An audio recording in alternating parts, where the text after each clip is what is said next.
नमस्कार मित्रांनो, ज्या विद्यार्थ्यांना 10वी नंतर पॉलिटेक्निकला ॲडमिशन घ्यायची असेल, म्हणजेच ज्याला आपण पोस्ट एस-एस-सी डिप्लोमा म्हणतो, तर त्यासाठी 2024-25 या वर्षासाठी ॲडमिशन प्रोसेस सुरू झालेली आहे. तर आजपासून रजिस्ट्रेशन सुरू झालेले आहेत आणि शेवटचे दिनांक 25 जून 2024 ही असणार आहे. सध्या तरी 25 जून ही डेट आहे. नंतर डेट जर वाढवण्यात आली तर तुम्हाला कळवण्यात येईल. तर या कालावधीमध्ये तुम्हाला तुमची काही रजिस्ट्रेशन आहे. मित्रांनो, आपण यासाठी रजिस्ट्रेशन कशा पद्धतीने करायचं, डॉक्युमेंट कसे अपलोड करायचे याबद्दलची A to Z माहिती पाहणार आहोत. त्यापूर्वी चॅनलवरती जर नवीन असाल तर चॅनलला सबस्क्राईब करा. ही माहिती उपयुक्त आणि महत्त्वाची वाटल्यास आपल्या मित्रांना शेअर करा. तर यासाठी मित्रांनो तुम्हाला सर्वप्रथम या वेबसाईटवरती यायचं आहे. वेबसाईटची लिंक तुम्हाला व्हिडिओच्या डिस्क्रिप्शन बॉक्समध्ये मिळून जाईल. इथे आल्यानंतर जे काही शेड्यूल आहे, ॲडमिशन प्रोसेस संदर्भातलं संपूर्ण शेड्यूल पाहू शकता, कशा पद्धतीने प्रोसेस या ठिकाणी होणार आहे. लेफ्ट साईडला इम्पॉर्टंट लिंक्स आहे, इथे क्लिक केल्यानंतर इम्पॉर्टंट डेट्स आणि ॲप्लिकेशन फी संदर्भातली काही माहिती आहे ती पाहू शकता. तर शेड्यूल पाहूया. 29 मे म्हणजे आजपासून फॉर्म सुरू झालेले आहेत. 25 जूनपर्यंत फॉर्म भरू शकता. त्यानंतर जे काही डॉक्युमेंटरी व्हेरिफिकेशन आहे ते सुद्धा तुम्हाला 29 मे ते या 25 जून या कालावधीमध्ये करून घ्यायचं आहे. सध्या तरी ही डेट आहे. जर डेट वाढवण्यात आली तर कळवण्यात येईल. प्रोव्हिजनल मेरिट लिस्ट 27 जून 2024 रोजी इथे लागणार आहे.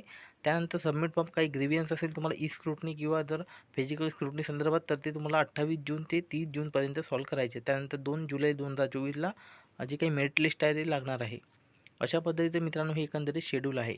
याप्रमाणे याच्यामध्ये काही बदल होऊ शकतो, तर नंतर तुम्हाला वेबसाईटवरती चेक करत राहायचं आहे. त्यानंतर इन्फॉर्मेशन ब्राउचर पाहिजे असेल लेफ्ट साईडला तर इथे यायचं आहे. मराठीमध्ये किंवा इंग्लिशमध्ये इन्फॉर्मेशन ब्राउचर अशा पद्धतीने तुम्ही डाउनलोड करू शकता. संपूर्ण माहिती यामध्ये तुम्हाला मिळून जाईल महत्त्वाची. त्यानंतर लेफ्ट साईडला न्यू कॅन्डिडेट रजिस्ट्रेशनवरती क्लिक करायचं आहे. रजिस्ट्रेशन करण्यासाठी काही इन्स्ट्रक्शन देण्यात आलेले आहेत वरती, ते तुम्हाला वाचायचे आणि रजिस्ट्रेशन करायचं. रजिस्ट्रेशन करण्यासाठी जे काही विद्यार्थ्यांचं जसं नाव आहे 10वीच्या मार्कशीटवरती तसं नाव टाकायचं आहे. सुरुवातीला आडनाव, फर्स्ट नेम आणि मिडल नेम. त्यानंतर एक ईमेल आय डी, एक मोबाईल नंबर टाकायचा आहे. त्यानंतर तुमचं राज्य, तुमचा जिल्हा आणि त्यानंतर एक पासवर्ड तयार करायचा आहे. पासवर्डमध्ये तुमचं नाव @123 अशा पद्धतीचा करू शकता, की या व्यतिरिक्त स्पेशल कॅरेक्टर, अपर केस आणि डिजिटचं कॉम्बिनेशन करून या व्यतिरिक्त सुद्धा तयार करू शकता. त्यानंतर रजिस्टर करायचं आहे. तर मी संपूर्ण माहिती भरलेली आहे. रजिस्टर ऑप्शनवरती क्लिक केल्यानंतर तुमचं जे काही रजिस्ट्रेशन आहे ते या ठिकाणी, जो तुम्ही मोबाईल नंबर दिला असेल त्या मोबाईल नंबरवरती OTP पाठवून येईल. OTP टाकून तुम्हाला सबमिट नावाच्या ऑप्शनवरती क्लिक करायचं आहे लाल रंगाच्या. तर अशा पद्धतीने मी OTP आलेला आहे आपल्याला. सबमिट नंतर कन्फर्मेशन विचारेल, कन्फर्म करायचं आहे. त्यानंतर एक रजिस्ट्रेशन नंबर मिळेल तुम्हाला. तो नंबर तुम्हाला कॉपी करायचा आहे आणि जो आत्ता तुम्ही पासवर्ड तयार केला तो रजिस्ट्रेशन नंबर आणि पासवर्डच्या माध्यमातून आणि कॅप्चा टाकून तुम्हाला या पेजवरती पेजवरती लॉग इन करायचं आहे. होम पेजवरती येऊन लॉग इन केल्यानंतर तुम्हाला आता मोड सिलेक्ट करायचा आहे. सर्वात आधी ई स्क्रुटनी मोड आणि फिजिकल स्क्रुटनी मोड आहे. तर यामध्ये दोनमध्ये ई स्क्रुटनीमध्ये तुम्हाला डॉक्युमेंट अपलोड करावे लागतील स्वतः, आणि व्हेरीफायसुद्धा ऑनलाईन ऑटोमॅटिक होऊन जाईल. जर फिजिकल स्क्रुटनीमध्ये कोणते डॉक्युमेंट अपलोड करण्याचं काम नाही, तुम्हाला जवळच्या FC सेंटरवरती जाऊन तुम्हाला डॉक्युमेंट व्हेरिफिकेशन करून आणायचे आहेत. तर हे दोन बदल आहेत, तुम्हाला लक्षात ठेवायचे आहेत. तुम्हाला ई स्क्रुटनी जर इथे व्यवस्थित वाटत असेल तर ई स्क्रुटनी ऑप्शन निवडू शकता. फिजिकल स्क्रुटनी पाहिजे असेल तर फिजिकल स्क्रुटनी. तर मी ई स्क्रुटनी करतो, कारण की मला ऑनलाईन अपलोड करायचे आहे स्वतः डॉक्युमेंट आणि व्हेरिफिकेशनसुद्धा स्वतः करायचं आहे. या ऑप्शनमध्ये तुम्हाला कुठेही जाण्याची गरज नाही. आणि दुसरा जो ऑप्शन आहे, तुम्हाला जे काही आहे तिथे जावं लागेल FC सेंटरला. सेव्ह मोडवरती क्लिक करायचं आहे. मोड अपडेट करायचं असेल, चेंज करायचं असेल मोड, तर ते मोड तुम्ही चेंज करू शकता. त्यानंतर proceed to further application form या ऑप्शनवरती क्लिक करायचं आहे. इथे क्लिक केल्यानंतर तुम्हाला जे काही कॅन्डिडेट टाईप आहे ते निवडायचं आहे. ज्या विद्यार्थ्यांना महाराष्ट्रामधून 10वी झालेली आहे त्यांच्यासाठी पहिलं ऑप्शन आहे ए ऑप्शन. तर आपल्याला ए ऑप्शन सिलेक्ट करायचं आहे. बाकीचे जे काही बी कॅन्डिडेट टाईप आहे, सी टाईप आहे, डी टाईप आहे, कोणते कॅन्डिडेट बी टाईप कोणासाठी आहे त्याच्या खाली इथे माहिती दिलेली आहे. सी कॅन्डिडेट कोणते आहेत त्याच्या खाली माहिती तुम्ही पाहू शकता. डीसुद्धा पाहू शकता. तर तुम्ही माहिती वाचून तुम्ही कोणत्या टाईपमध्ये येतात ते सिलेक्ट करायचं आहे. त्यानंतर सेव्ह अँड प्रोसीड ऑप्शनवरती क्लिक करायचं आहे. आता तुम्हाला कॅन्डिडेट टाईप ए सिलेक्ट केलेला आहे आपण. त्यानंतर 10वीची डिटेल टाकायची आहे. 10वी कोणत्या जिल्ह्यामधून तुम्ही उत्तीर्ण झालेले आहेत, तो जिल्हा, तो तालुका आणि तुमच्या शाळेचं नाव इत्यादी माहिती तुम्हाला टाकायची आहे. शाळेचं नाव आणि पत्ता. त्यानंतर सेव्ह अँड प्रोसीड नावाच्या ऑप्शनवरती या ठिकाणी क्लिक करायचं आहे. तर एवढी तुम्हाला 10वीची माहिती इथे टाकायची सध्या.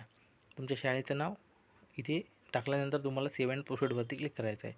सेव्ह अँड प्रोसीड केल्यानंतर जे काही कॅटेगरी डिटेल आहे त्याची माहिती द्यायची आहे. यामध्ये ओपनमधून असेल तर जनरल आणि रिझर्वमधून असलं तर रिझर्व. तर ओपनमधून असेल तर तुम्हाला जे काही कास्ट सर्टिफिकेट नॉन लागणार नाही, आणि कॅटेगरीमधून असाल तर तुम्हाला कास्ट आणि नॉन तुम्हाला द्यावं लागेल. व्हॅलिड नॉन द्यावं लागेल. 31 मार्च 2025पर्यंतचं व्हॅलिड असणार. त्यानंतर कॅटेगरी सिलेक्ट करायची. OBC कॅटेगरीमधून असाल तर जे काही तुमची कास्ट आहे ती निवडायची आहे, आणि त्यानंतर कास्ट सर्टिफिकेट कोणी इश्यू केलं त्या अधिकाऱ्याचं नाव आणि तुमच्या जातीचं नाव एवढी माहिती टाकायची आहे. आणि व्हॅलिड नॉन तुम्हाला लागणार आहे 31/3/25चं. त्यानंतर तुम्ही अपंग, त्यानंतर अनाथ आणि जे काही कर्मचारी असाल डिफेन्स तर त्याची तुम्हाला माहिती द्यायची आहे. आणि खाली एक तुम्हाला नॅशनॅलिटी पुरावा म्हणून भारतीय म्हणून एक TC किंवा इंडियन पासपोर्ट किंवा जन्मदाखला या तीनपैकी एक डॉक्युमेंट तुम्हाला सिलेक्ट करायचं आहे. तर तुम्हाला यापैकी कोणतेही एक डॉक्युमेंट तुम्ही देऊ शकता. मी इथे सिलेक्ट TC करतो नॅशनॅलिटी पुरावा म्हणून आणि सेव्ह अँड प्रोसीडवरती क्लिक करायचं आहे. त्यानंतर कन्फर्म विचारेल, सेव्ह करायचं आहे. सेव्ह केल्यानंतर तुम्हाला आता 10वीची डिटेल टाकायची आहे. 10वीचा बोर्ड सिलेक्ट करायचा आहे. तुम्ही जर 10वी 2024मध्ये पास झाले असेल तर तुमचं रोल नंबर टाकल्यानंतर ऑटोमॅटिक तुमचे मार्क येऊन जाईल. आणि या व्यतिरिक्त तुम्ही जर 10वी 2023, 22, 21मध्ये पास झाले असेल तर तुम्हाला जे काही हाताने मॅन्युअली मार्क टाकावे लागतील. तुमचं जे काही पासिंग वर्ष आहे 10वीचं ते, तुमच्या आईचं नाव आणि जे काही तुम्हाला मिळालेले मार्क आहे ते व्यवस्थित टाकायचे आहे. पर्सेंटेजसुद्धा तुम्हाला टाकायचे आहेत. तुमचं वर्ष सिलेक्ट करायचं आहे, कोणत्या वर्षी 10वी उत्तीर्ण झाले. जर 24मध्ये झाले असेल तर ऑटोमॅटिक डिटेल येईल. त्यानंतर आईचं नाव, 10वीचा रोल नंबर, तुम्ही टेक्निकल होतं का आणि इंटरमिडिएट ड्रॉइंगचं त्याची माहिती द्यायची आहे. आणि 12वीचे विद्यार्थी पास झाले असेल त्यांच्यासाठी खालचं ऑप्शन आहे की तुम्ही 12वी वगैरे झालं असेल त्याची माहिती तुम्ही देऊ शकता. तर अशा पद्धतीने मी ते मार्क टाकून घेतले आणि सेव्ह अँड प्रोसीडवरती क्लिक केलेलं आहे.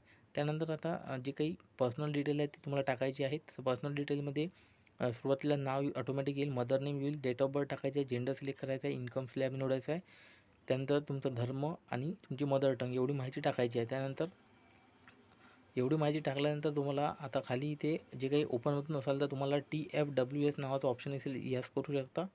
TFWS नावाचं जी काही स्कीम आहे ती यस करू शकता ओपनमधून असाल तर. नसेल करायची तर नो करू शकता. त्यानंतर कम्युनिकेशन डिटेलमध्ये तुमचं जे काही ग्रामीण भागामधून आहात की शहरी त्याचा तुम्हाला पत्ताची माहिती टाकून सेव्ह अँड प्रोसीड करायची आहे. तुमचा पत्ता टाकायचा आहे. त्यानंतर तुम्हाला फोटो आणि सिग्नेचर अपलोड करायचे आहेत. एकत्रित फोटो आणि सिग्नेचर अपलोड करायचे आहेत. व्हाईट बॅकग्राऊंडचा फोटो अपलोड करायचा आहे 50 KB पर्यंत. अशा पद्धतीने पाहू शकता एकत्रित सिग्नेचर आणि फोटो तुम्हाला एकत्र तयार करायचे आहे आधी पेंटमध्ये. नंतर तुम्ही याला स्कॅन करून ठेवायचं आहे आणि त्यानंतर चूज फाईलवरती क्लिक करून अपलोड करायचं आहे. अशा पद्धतीने मी सॅम्पल फोटो म्हणून सॅम्पल सिग्नेचर आणि फोटो एकत्रित कसा असतो तो सुद्धा तुम्ही या वेबसाईटवरती पाहू शकता. त्यानंतर अपलोड केल्यानंतर सेव्ह अँड प्रोसीडवरती क्लिक करायचं आहे. आता खाली तुम्हाला 3 डॉक्युमेंट अपलोड करायचे आहेत ओरिजिनल. यामध्ये 10वीची मार्कशीट, TC लेटेस्टवाली आणि जे काही नॅशनॅलिटीमध्ये तुम्ही जे पुरावा देणार असाल TC किंवा जे काही नॅशनॅलिटी किंवा बर्थ सर्टिफिकेट ते तुम्हाला 3 डॉक्युमेंट इथे अपलोड करायचे आहेत व्यवस्थित. जे काही डॉक्युमेंट आहे 1 MB पर्यंत. तर आता या कॅटेगरी तुम्ही जर रिझर्व्ह कॅटेगरीमधून असाल तर तुम्हाला कास्ट सर्टिफिकेटसुद्धा या ठिकाणी लागू शकते, कास्ट आणि नॉन. त्यानंतर तुम्हाला जे काही पेमेंट आहे कॅटेगरीला ते पेमेंट करायचं आहे व्यवस्थित. पेमेंट सक्सेसफुल केल्यानंतर पेमेंटची रिसिप्ट तुम्हाला प्रिंट काढून ठेवायची आहे किंवा सेव्ह करून ठेवायची आहे. आणि जे काही फॉर्म आहे तो फॉर्मसुद्धा सेव्ह करून ठेवायचा आहे. तर अशा पद्धतीने मित्रांनो तुम्हाला रजिस्ट्रेशन करायचं आहे. सध्या फक्त रजिस्ट्रेशन करायचं आहे. पुढे तुमचे डॉक्युमेंट व्हेरिफिकेशन होतील. जर स्क्रुटनी असेल तर ऑनलाईन व्हेरीफाय होईल. FCवर सेंटरचं सिलेक्ट केलं असेल तर FC सेंटरवरती जाऊन तुम्हाला डॉक्युमेंट व्हेरीफाय करायचे आहेत. त्यानंतर तुमची जी काही पुढची प्रोसेस आहे ते वेळापत्रकानुसार होईल. त्यानंतर कॉलेज ऑप्शन फॉर्मसुद्धा तुम्हाला भरावे लागतील. काही अडचणी असतील तर कमेंट करून विचारा. धन्यवाद. जय हिंद, जय महाराष्ट्र.